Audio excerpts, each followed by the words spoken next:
Rieccoci, primo si te pare, appuntamento al mercoledì, gruppo TV7 e siamo in diretta sulla pagina Facebook. Prima è saltato un collegamento, non ricordo se con il magnifico rettore o con Jacopo Tognon, perché avevamo collegato dalla Nigeria Renato Favero che vive in Argentina e quindi ci può raccontare com'è la situazione Covid sia in Argentina sia in Nigeria, perché in Nigeria per lavoro, perché lui segue il mondo del calcio, molto probabilmente Marinese lo conoscerà. Buonasera Renato, ciao Renato, perché ci conosciamo. Ciao Giorgio. So che sei molto tempo che aspetti, allora ti vengo direttamente a te. Che ore sono in Nigeria adesso? Sono un'ora in meno, quindi sono le 11, Ah beh, le siamo... 10:20, 10:20. Ecco, allora, visto che tu vivi a Santa Fe in Argentina, com'è la situazione in Argentina per quanto riguarda questo maledetto virus e se in Nigeria anche lì è arrivato e ha colpito la popolazione? Sì, permettimi Giorgio di fare, ecco, dare un messaggio di solidarietà a tutta la gente in prima linea che sta lottando con questo maledetto virus. Gente che sta sacrificando affetti personali e naturalmente anche la vita. Ecco, tutta la mia solidarietà piena. Tornando al discorso alla domanda che mi hai fatto, allora qui in Nigeria la situazione ufficialmente è sotto controllo perché dove sono io sono a Port Harcourt, una città di circa 2 milioni di persone e il virus ha contagiato attualmente 88 persone con una persona deceduta. Ecco, ma come funzionano le attività? Funzionano oppure la vita è normale? No,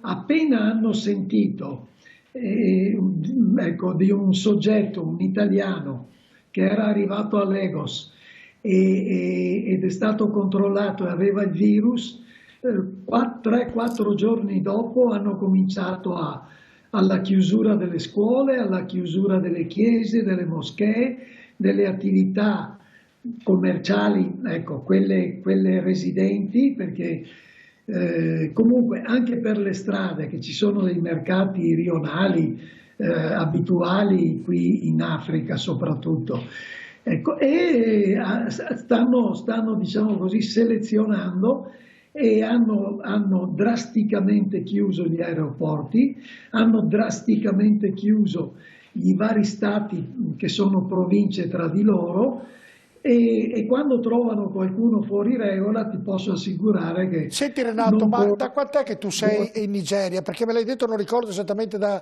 quant'è che sei in Nigeria?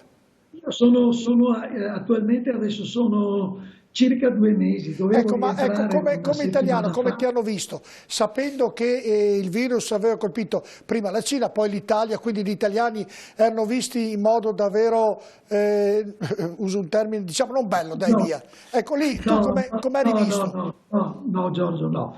No, perché, come ti ripeto, quando hanno avuto questo sentore, i controlli sono stati serrati, credimi.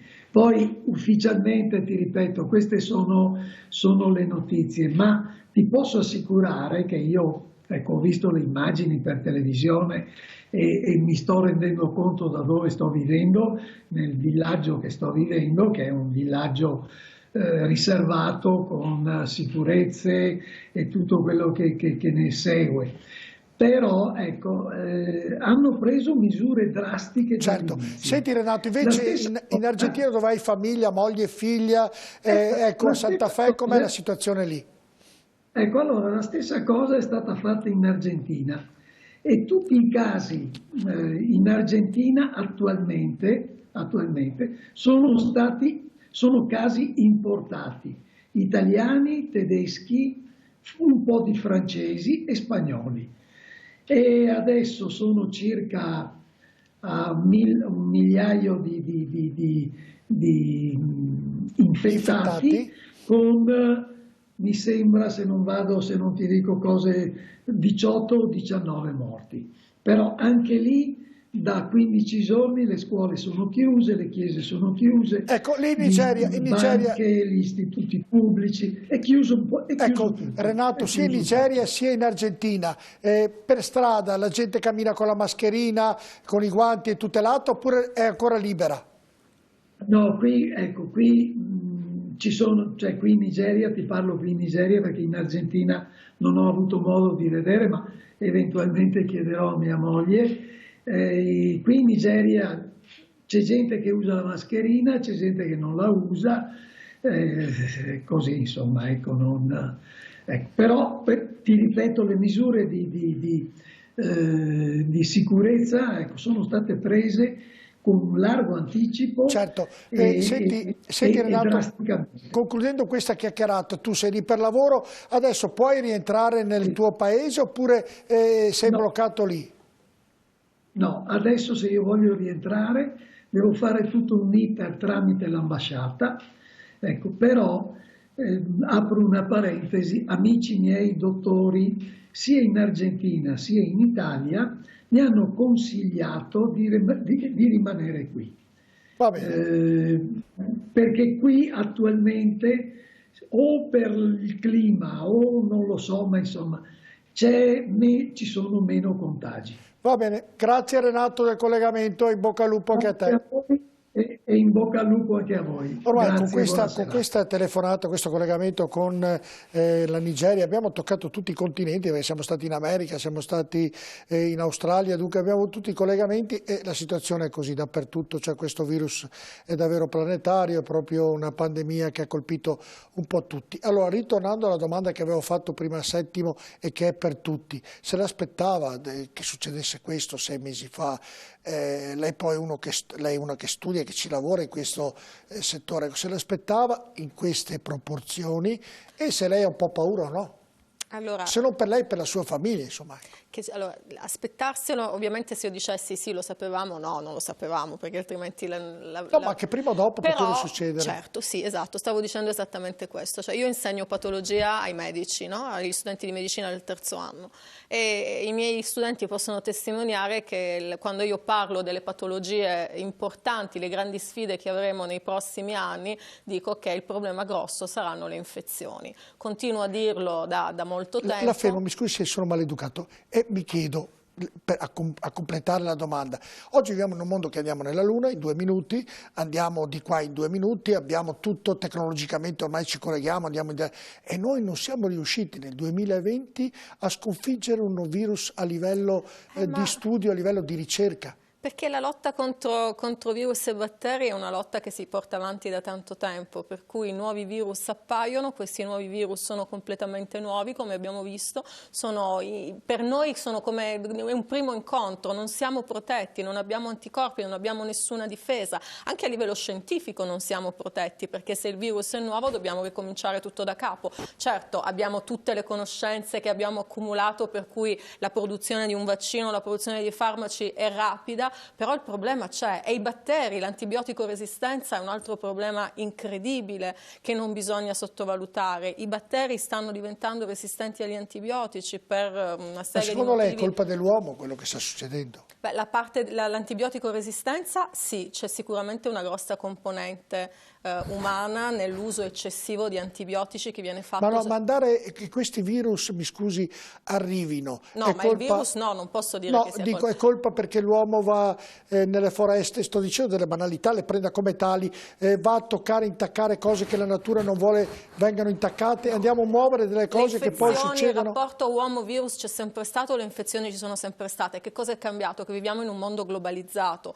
per cui un virus che avrebbe colpito un paesino nella Cina, un piccolo villaggio della Cina, e quindi si sarebbe esaurito all'interno di quel villaggio, adesso diventa una pandemia, perché con gli spostamenti e con il mondo appunto globalizzato questo è quello che ci troviamo ad affrontare, per cui è cambiato il modo in cui il virus interagisce con l'uomo, però in questo caso non possiamo dire che sia... Lei ha paura? Ho paura, sono in profonda sofferenza per tutto il dolore che sta causando questa cosa, tutti noi lo siamo, per le persone che muoiono, le persone che sono in terapia intensiva, non ho paura per me, non ho paura in Prima, questo momento. durante una pubblicità, dottoressa, parlando con Vincenzo Marinese, che le ha fatto una domanda, anzi Marinese aveva fatto un'affermazione dicendo che questo virus durerà, e lei ha detto ma no, passerà, passerà.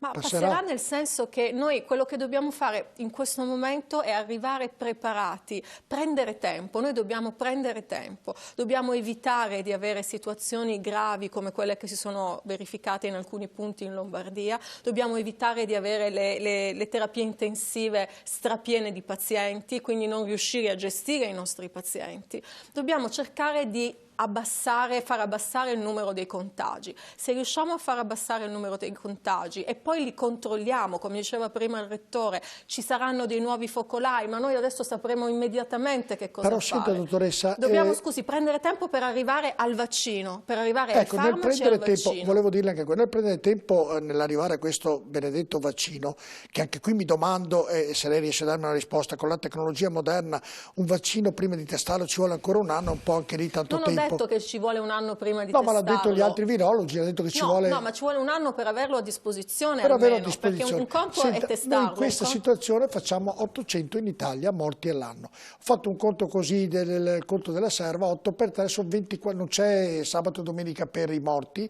purtroppo 25.000 morti al mese. Continuerà questa solfa per quando? Ma no, questo no, perché noi adesso con le misure che abbiamo le stiamo riducendo. Però anche oggi... certo, ma perché i morti di oggi sono gli infettati di 15 giorni fa, quindi dobbiamo avere un po' di pazienza. Quello che diceva il Rettore è giustissimo, guardiamo il numero di persone che sono state ricoverate e che sono entrate in terapia intensiva, è calato. Questo è il dato che dobbiamo guardare, l'unico dato importante in questo momento è affidabile, è questo qui, sono diminuiti i pazienti che sono stati ricoverati e sono diminuite le persone che sono passate in terapia intensiva. I morti purtroppo sono i morti di una settimana, 15 giorni fa, quindi non sono la situazione di oggi. La situazione di oggi la vedremo tra una settimana, 15 giorni. Marinese, la stessa domanda che ho fatto ai due ospiti che ho qui, se pensavi tempo fa, se pensava tempo fa, e do sempre del lei nella mia trasmissione di Primus, delle volte però conoscendovi da molto qualcuno do anche del tu e non mi piace molto, però ritornando a lei, pensava fosse una cosa così violenta, forte, devastante e soprattutto se ha paura? Allora, guarda, io non mi aspettavo che fosse una cosa così devastante, era nell'aria comunque che dovesse arrivare un virus. Perché abbiamo scoperto durante questo virus che il mondo è grande dal punto di vista così della nostra visuale, ma è molto piccolo perché poi alla fine ci si contamina perché il mercato è globalizzato e c'è una mobilità enorme. Consideriamo che uno può andare a New York la mattina e tornare la sera, perciò mangiare a New York e rimangiare a cena qui fa capire quanto è veloce quanto la mobilità. Ora, qual è il vero tema? Il tema è questo, io non ho paura. Io non ho paura non perché sia un coraggioso, perché mi fido dei miei medici, mi fido della nostra sanità e tra i morti ci sono persone che hanno sacrificato la loro vita per aiutare gli altri e questo non dobbiamo dimenticarlo e questo è un grande segno di fedeltà. E speriamo che poi il popolo italiano non se lo dimentichi. Ma noi non ce le dimentichiamo le cose. Perciò io sono convinto che bisogna avere tanta pazienza. Ecco perché insisto molto sulla leva economica. E ora vi faccio il film di 1 minuto, vi dico cosa succederà se non saremo pronti. Lei andrebbe da Trump a chiedergli i soldi? Tutta la vita, anche in Cina, tutta la vita. Io devo salvare la mia... Ma se la Cina ha comprato il debito americano, come va dagli americani a comprare, che ci comprano? Guardi, io ho un'idea, io le faccio un film. Allora, noi in questo momento abbiamo due certezze. La prima che passerà, la seconda che si troverà il vaccino e la scienza darà la garanzia alla salute a tutti noi. Dobbiamo avere soltanto pazienza. Per avere pazienza dobbiamo cambiare completamente i nostri comportamenti. Ad aprile, maggio, giugno ci saranno le riaperture, saranno riaperture graduali. I ristoranti apriranno poco, se non niente, perché nella nostra mentalità e nel nostro processo psicologico il turismo sarà bloccato, gli aerei saranno bloccati e avevamo un problema di una compagnia l'88% dei voli in Europa. Cinema. avremo teatri, cinema, e questo è il mercato interno. Abbiamo un mercato dell'export che vale oggi per noi Italia, la nostra salvezza, vale 400 miliardi di euro, ma i clienti li devi andare a visitare, li devi andare a vedere. Noi viviamo con le fiere, abbiamo le fiere più internazionali più importanti e non le potremmo fare, non E perché quindi ci vogliono soldi, mi sembra di capire. mi faccia concludere, mi mancano ancora 25 secondi. Prego. Perciò non potremo invitare i nostri clienti e noi non andremo da loro, e perciò si creerà un problema. Ecco perché quando dico che la viabilità, la mobilità è fondamentale. Detto questo, avremo un 2020 drammatico dove perderemo 350 miliardi di euro e avremo un 2021 dove la Cina continuerà a crescere, perché la Cina rispetto a noi crescerà tanto e recupererà il PIL, e noi invece cresceremo poco perché le esportazioni saranno bloccate. Perderemo altri 3 punti di PIL, che vale al dire altri 56 miliardi. Bravo, allora inizierà, noi abbiamo oggi sul tavolo un problema da 500 miliardi di euro, e da 500 miliardi di euro da qui al 2021, per garantirlo al sistema produttivo e ai lavoratori. E dall'altra parte ancora, se non facciamo delle cose, perché ci fidiamo della sanità e dobbiamo farle economicamente, dobbiamo abbattere il nostro debito pubblico, perché se no la sanità non la finanziamo, perché noi ogni anno emettiamo finanziarie a deficit. Finisco col ragionamento.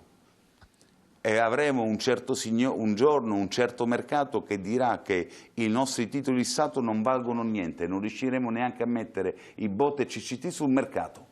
Ce li dovremmo comprare noi come cittadini. Sa cosa vuol dire? Ho già capito dove vuole arrivare. Che implodiamo. Senta, e non è pessimismo, è realismo. L'altro giorno, perché ho la pubblicità, l'altro giorno, lunedì, trasmissione, avevo ospite Enrico Carraro, che è presidente di Confindustria Veneto. E gli ho fatto una provocazione nel finale, lui mi ha detto deve seguire più il calcio. E gli ho detto, senta, se l'Europa non ci dà una mano, andiamo da Trump, gli vendiamo il 5G, faccio un esempio, ci dà 500 miliardi di dollari e sistemiamo tutto qui in Italia. E lui mi ha risposto, come presidente di Confindustria Veneto, non dobbiamo svenderci. Non si tratta di doverci svendere. Cioè, ha risposto così a questa provocazione mia. Ma vede qual è il fatto? Il fatto essenzialmente è questo. Noi abbiamo dalla nostra, siamo un paese strategico, siamo al centro del mercato più ricco al mondo, perché non dimentichiamoci che l'Europa è il mercato più ricco al mondo. La Cina sta facendo investimenti miliardari perché vuole il mercato europeo. Siamo il punto di stabilizzazione tra est e ovest, ecco perché Trump si arrabbia col governo giallo-verde quando fa l'accordo con i cinesi. Siamo appetibili e fondamentali per la Russia, perché la Russia... ci vogliono tutti, insomma, siamo in vendita. Siamo baricentrici. La Grecia lo ha fatto, si è ripresa con la via della seta, e l'Africa si è ripresa con 200 miliardi di investimento. Allora io dico, a un certo punto delle due l'una, e qui ci vuole un super commissario all'economia, ma fortemente propenso a raggiungere l'obiettivo. O i soldi ce li dà l'Europa o noi ce li andiamo a prendere dal mondo. E quando Carraro dice, il mio presidente del Veneto, il mio collega del Veneto, che ci svendiamo, qui non si tratta di vendere o svendere, qua si tratta di salvare la vita agli italiani, che vengono prima di tutto, perché dopo la parte sanitaria c'è la parte psicologica. Siamo d'accordo, volevo intervenire anche su questo, poi voglio sentire anche cosa farebbe Settimo Ottario. Andiamo in pubblicità e poi abbiamo l'ultima parte.